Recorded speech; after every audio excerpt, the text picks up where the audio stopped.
The lost dragon egg. Long ago, in a peaceful forest called Emerald Woods, there lived a young rabbit named Benny. Benny was known throughout the forest for being curious. While other rabbits spent their days eating carrots and playing games, Benny loved exploring places no one else dared to visit. One bright morning, Benny hopped farther into the forest than ever before. The trees grew taller, the sunlight grew dimmer, and strange flowers covered the ground. As he squeezed through a patch of bushes, he suddenly stopped. There, resting in a nest of silver leaves, was a huge egg. It was unlike any egg Benny had ever seen. It shimmered with shades of blue, green, and gold. Tiny sparkles danced across its shell. "Wow," Benny whispered. "What kind of bird could lay an egg this big?" He looked around, but there was no sign of any parent. Benny carefully touched the egg. Crack! A tiny piece of the shell broke away. Benny jumped back in surprise. The egg shook. Then it shook again. A small crack spread across the surface. Oh! Crack, crack, crack! The shell split open, and out popped a tiny dragon. The little dragon had bright emerald scales, golden eyes, and tiny wings no bigger than leaves. It blinked at Benny and sneezed a puff of harmless smoke. "Hello," said Benny nervously. The baby dragon looked at him and happily chirped. Then it waddled forward and hugged Benny's leg. "Oh no," Benny groaned. "You think I'm your parent?" The dragon smiled. Benny named him Spark. Over the next few days, Benny secretly cared for Spark. Spark followed him everywhere. When Benny picked berries, Spark picked berries. When Benny took a nap, Spark curled up beside him. When Benny laughed, Spark laughed too. The problem was that dragons were extremely rare. No one in the forest had seen one in hundreds of years. Soon, rumours began spreading. Some animals reported seeing smoke rising from bushes.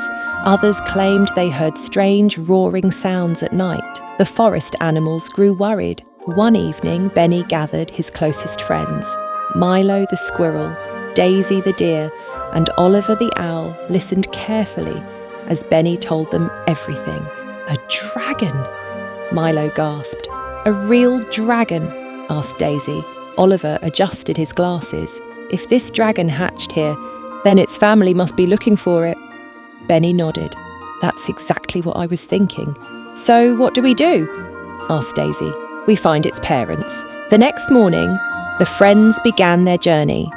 Spark happily bounced along behind them. They searched mountains, valleys, caves, and rivers. Along the way, they encountered many challenges. One afternoon, they reached a rushing river. The water was too strong for Spark to cross. Benny was trying to think of a solution when Spark suddenly flapped his tiny wings. For a moment, he lifted off the ground. Then he splashed straight into the water. "Spark!" everyone shouted. Quickly, Benny jumped in and pulled him out. Spark coughed and looked embarrassed. Everyone laughed. Even Spark laughed. Several days later, they reached the Misty Mountains. Ancient legends claimed dragons once lived there. The climb was difficult. Strong winds howled around them. Loose rocks slid beneath their feet. But they kept going. Finally, they discovered a huge cave hidden behind a waterfall. Inside the cave were giant claw marks and enormous nests. Oliver examined the area carefully. "This is definitely dragon territory." Suddenly, a loud growl echoed through the cave. The friends froze. Two enormous golden eyes appeared in the darkness. A giant dragon stepped forward. Its scales shone like rubies. Its wings stretched across the cave. Spark immediately ran toward it. "Spark!" Benny shouted. The giant dragon lowered its head. For a moment, nobody moved. Then the dragon gently touched noses with Spark. A deep, joyful roar filled the cave. More dragons emerged from the shadows. Spark's family had found him. The dragons explained what had happened. A powerful storm had struck weeks earlier. Spark's egg had been blown far from the mountains and lost deep within Emerald Woods. His parents had searched everywhere but couldn't find him. They had nearly given up hope. Spark's mother looked at Benny.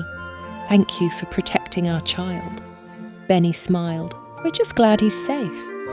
The dragon family offered the friends a reward. They showed them a hidden chamber filled with beautiful crystals and treasures. But Benny shook his head. "We don't need treasure." The dragons seemed surprised. "What do you want then?" Benny looked at Spark. Spark ran over and hugged him one last time. Benny smiled.